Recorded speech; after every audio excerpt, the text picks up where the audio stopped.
Hey Elsa here! I've been making a whole bunch of crosses and things out of some scrap wood. And a few videos back I made some hearts. Well, I've also been making crosses, and I thought, well, I would just take you along while I make some. They make awesome gifts. I've tried all sorts of ways of making these things, and this is the easiest way I've found so far. I make the crosses out of 8 pieces of wood, and I angle one of the ends. And then I put all of those angled ends towards the center, and they all meet at a point. And I think this looks the best. And here I used a small square and glued these pieces down on this backer board, which is hardboard. I use hardboard, plywood, whatever I have available.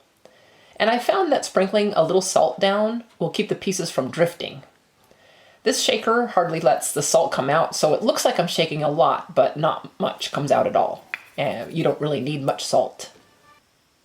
I've tried different ways to make the angle on these pieces. I've used the miter saw, the table saw with the sled, and this way has been the best. However, it really eats up the sandpaper. I did just find a small table saw at a garage sale, and I'm hoping to use that for these angle cuts.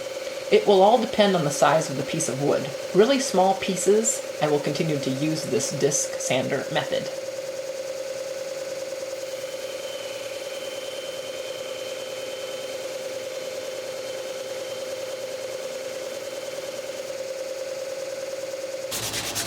Then I sand all the sharp edges of the pieces and put them in sets.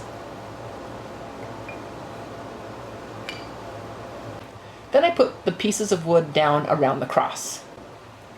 I already did this first one, but the footage had a lot of blurry parts, so here I am putting the second one together. On this one, I'm matching the wood on each side, but sometimes I just use all different woods all the way around it. It all depends on the scraps available. I used to glue each piece one at a time, but gluing in groups is a lot quicker. I put the glue down, shake some salt on it, and put it in place. I do that for each quadrant and then let it set up.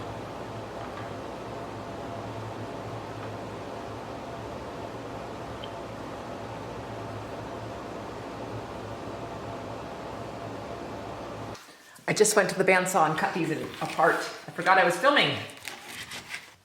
So now I'm going to cut off the excess length of the pieces so that the entire thing is rectangular. And after I filmed this, and after I've already made a gazillion of these things, I finally figured out a quicker way to mark the rectangle. So I will show that here. I've been trying all sorts of different ways to do this process, and so I figured out a new thing rather than the one I was just showing you.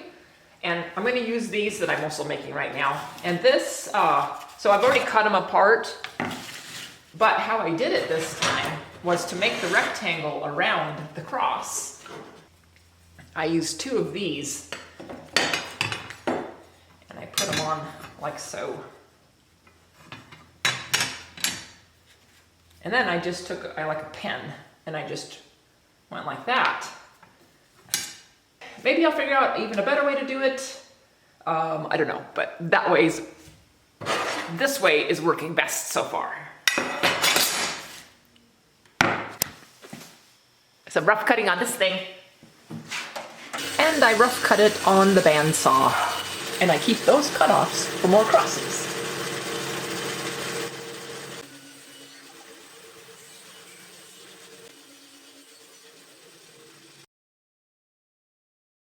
Then I use my belt sander, making sure it's square.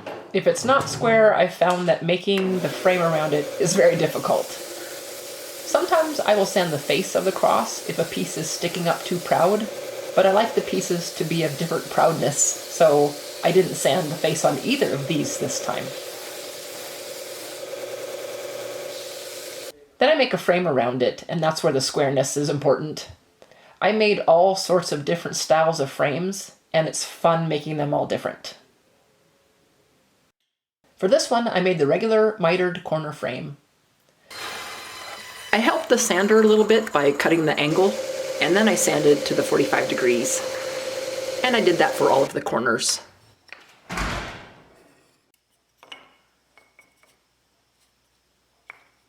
And for this one, I had a long square piece of oak, so I made it longer on top with sides that butt up to it with a thinner bottom that had a fancy edge. Then I glued the frame boards to the sides of the cross.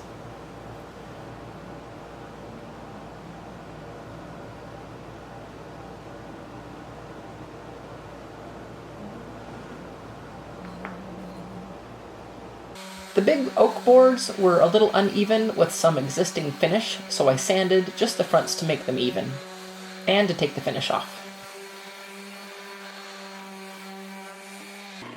Then I drilled some shallow 2-inch holes to put my logo plug and a plug with a verse.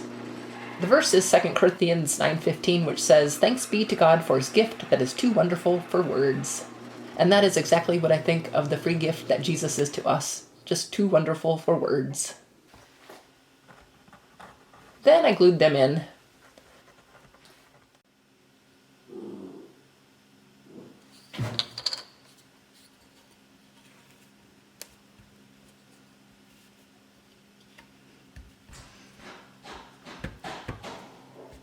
Then I added some sawtoothed hangers on the back.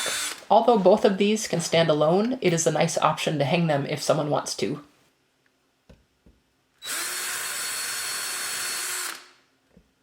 And then I took them off so that I could put the finish on.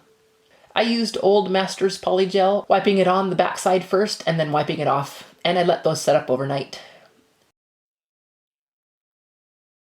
Then I did the same thing on the front and used a small brush to get the gel into the nooks and crannies where the rag wouldn't reach. Again, wiping it on, then wiping it off, and I love how the colors of the wood really come out with the finish. And when those were all dry and set, I put the hangers back on. Well, the crosses are all finished! Yay! And I just love making these out of the scrap wood or extra wood or anyway, I call it scrap wood, the cut off wood that I don't need. Anywho, I like making stuff like this. And then I've also been making letters like Z. This doesn't have any finish on it yet. And E. So yeah, again, out of my cutoffs, my extra wood that I don't need. Or that I can't use for other things. So yay, I'm having fun with that. So thanks for joining me, everybody, and we'll see you next time. Bye!